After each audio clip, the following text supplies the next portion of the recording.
Baskara adalah seorang peneliti sejarah. Malam itu, ia punya satu tujuan nekat. Menghabiskan malam sendirian di benteng Durstede, Maluku.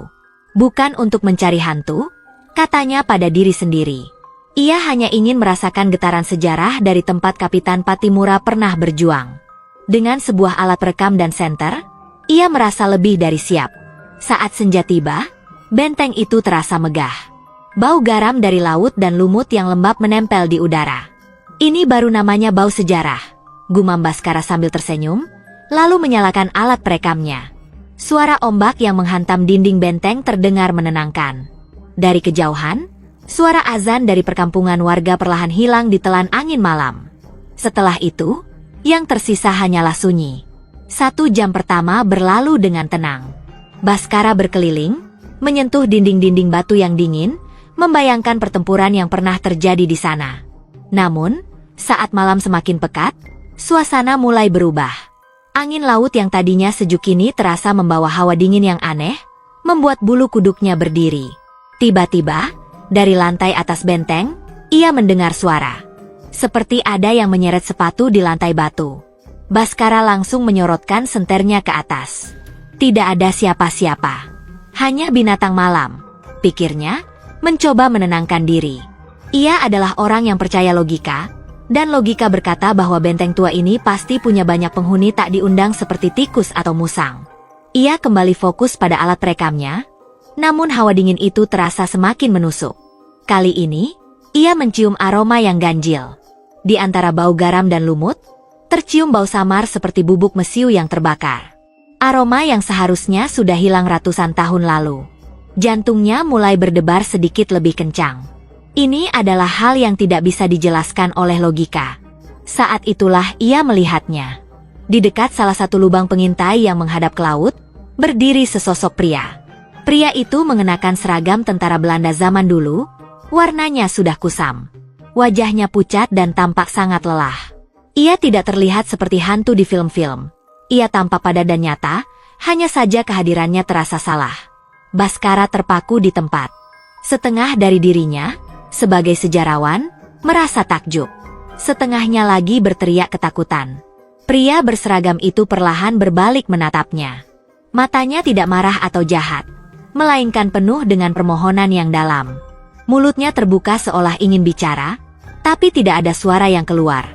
Namun, sebuah pesan terasa masuk begitu saja ke dalam kepala Baskara. "Tolong, gantikan aku." Sebelum Baskara bisa bereaksi, adegan mengerikan terjadi di depan matanya. Sosok itu tiba-tiba mengangkat kedua tangannya, seolah menyerah pada seseorang yang tidak terlihat. Sedetik kemudian, terdengar suara letusan senjata yang sangat keras. Namun anehnya suara itu hanya terdengar di dalam kepala Baskara. Sosok tentara itu langsung jatuh ke tanah dan perlahan-lahan lenyap menjadi udara.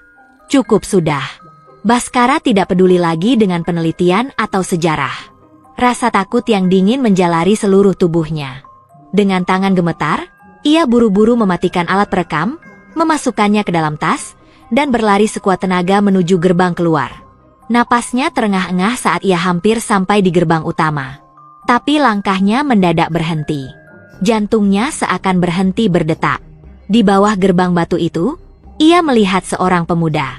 Pemuda itu baru saja datang, sedang berjongkok sambil mengeluarkan alat perekam dari tasnya. Dengan wajah penuh semangat, pemuda itu bergumam, "Ini baru namanya bau sejarah." Baskara mengenali pemuda itu. Itu adalah dirinya sendiri, beberapa jam yang lalu. Ia terjebak. Ini adalah sebuah putaran waktu yang terus berulang. Ia ingin berteriak, memperingatkan dirinya yang baru datang itu untuk segera pergi. Tapi suaranya tercekat di tenggorokan. Kakinya terasa seperti terpaku ke tanah, tidak bisa digerakkan. Saat ia menoleh ke belakang dengan putus asa, ia melihat sosok tentara Belanda itu lagi. Kali ini, wajahnya tidak lagi memohon. Ada seulas senyum tipis di bibirnya, sebuah senyum kelegaan. Tentara itu mengangguk pelan pada Baskara, seolah mengucapkan terima kasih. Lalu, ia berbalik dan berjalan menembus dinding benteng, lalu lenyap selamanya. Seketika itu juga, Baskara mengerti segalanya.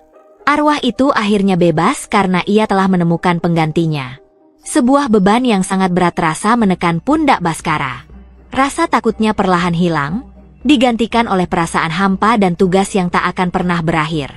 Ia bukan lagi Baskara, sang peneliti.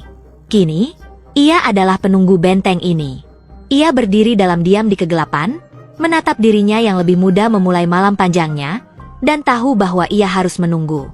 Menunggu sampai suatu saat nanti, ada orang lain sepertinya yang datang mencari sejarah, agar ia bisa membisikkan permohonan yang sama. Gantikan aku.